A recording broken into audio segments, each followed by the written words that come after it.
Hello and welcome to Stretford Paddock. My name is Joe. I'm here outside a sort of somewhat overcast, somewhat sunny, a little bit windy Old Trafford today for the news. We're going to be bringing you some of the pre-match press conference quotes from Old Gunnar Solskjaer that came out this morning. Also looking at the last news of the 24 hours just gone by as well. Solskjaer then has been talking about the need or lack of need to change personnel for this game against Southampton. Obviously United have been fielding an unchanged side for the last few games, and he's spoken again saying that an unchanged team versus Southampton, there are many things you have to consider when you manage a team, and the squad players chomping at the bit to play, and players who are in a rhythm and who keep playing well. So not giving too much away there, sounds to me like he's going to start the same team again, isn't he?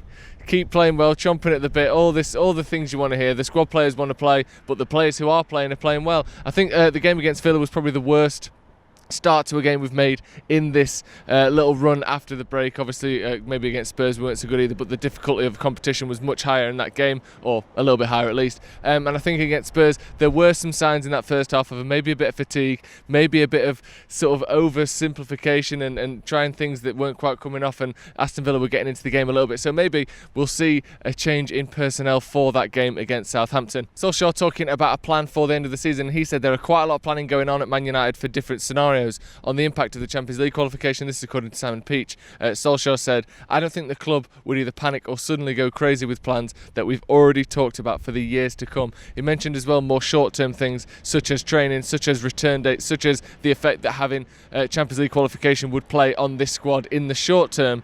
But long term it seems as though there is a plan set out, which is something that I'm sure there was the case under Louis van Gaal. I'm sure that was the case under Jose Mourinho, but it never felt that way as fans. Certainly to me, it always felt as though that things were sort of happening and we were reacting to things and we were always sort of one step behind the curve with no clear plan. Well, that's Ole Gunnar Solskjaer there saying that there is a clear plan for years to come. Very exciting news there from Ole Gunnar Solskjaer. Ole was asked about whether this team feels like a return to the old days, and he said, if we were challenging for trophies, maybe I would say so, but now let's keep developing the culture, keep doing things right, and keep ticking off one game at a time. It's nice to see that he's not letting his feet get off the ground, and of course he wouldn't do that, but a lot of people have maybe been sort of carried away saying that this is the return of Manchester United, and hopefully it is, and hopefully this is the start that can take us to winning those trophies that Solskjaer's talking about there, but like he said, nothing won yet. Let's keep going. Solskjaer then talked about the front three and Marcus Rashford, saying that you can see with our players, he suddenly pops up on the left, on the right, Mason on the left, Anthony on the left. You want that rotation between them, but you also want discipline for them to stick out wide and create space for others, and that's something we've seen with the underlapping of the fullbacks, Luke Shaw and Aaron Wan-Bissaka, both of them finding that space inside their wingers. We've seen Marcus Rashford return with a more sort of creative role since Project Restart, and in that time I would say we've seen the best of Luke Shaw, like I said, with those underlaps, getting in behind, creating chances of his own. So that's something that's clearly being worked on, hugging the touchlines, which may mean a few less goal scoring chances for Marcus Rashford. Obviously Mason Greenwood finds a way to get goals because he just finds a way to get goals, doesn't he? That's what he does. Maybe that is a reflection of the slightly changed role for Marcus Rashford at Manchester United at the moment. Staying wide, creating chances from out wide, letting that space go inside for Luke Shaw to fill, for Bruno Fernandes to come and fill, and that's creating more chances in the long run for the rest of the team. We saw even just the chance that Marcus made for Wan-Bissaka at the back post the other day. Unfortunately, he headed that wide, but it looks as though a slightly changed role for Marcus Rashford is something that the boss is happy with. And on that point, Solskjaer went on to say, sometimes you get an assist in my head when you're creating space and making runs for others. We see it. It's good to see those players that maybe aren't getting the goals and assists at the moment are still seeing their hard work rewarded with praise from Ole Gunnar Solskjaer, and of course that the team and the coaching staff are noticing the work that they are putting in every week. Marcus Rashford, again, a great example of that. And finally, Solskjaer then went on to say, now is the time to keep the feet on the ground, keep working, don't believe in all the hype and praise. That's not their job. The same as not believing in all the criticism when you don't do well. The end is not too far away and the goal is getting closer. So that again, there's Ole Gunnar Solskjaer stating his intention for this current style of play, this current success to be the style going forward for Manchester United, not some flash in the pan, not some bit here and there where we win a few games and lose a few games. He wants this consistency to carry on going forward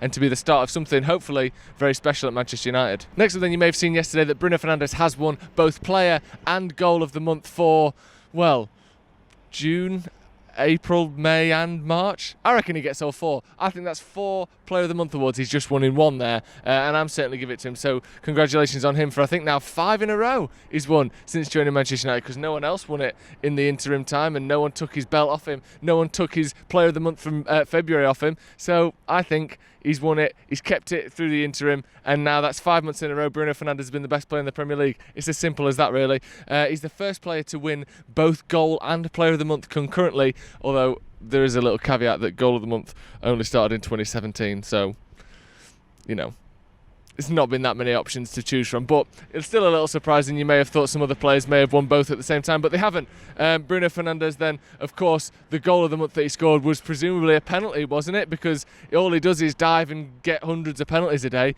Oh no, it was a scintillating counter-attack against Bournemouth. You may remember it, finishing off with a volley at the back post. So excellent goal, excellent performance from him, again, since Project Restart has returned. Bruno Fernandes, keep it up, boy. And finally then, some very sad news before we go. England World Cup winner and Leeds legend Jack Charlton has passed away at the age of 85. He is, of course, the brother to Sir Bobby Charlton, and our thoughts from Stretford Paddock are with the Charlton family during this time. That's going to be all from me today. We're going to be back later on for a preview, so make sure you check that out. Thank you very much for joining me. We'll see you next time.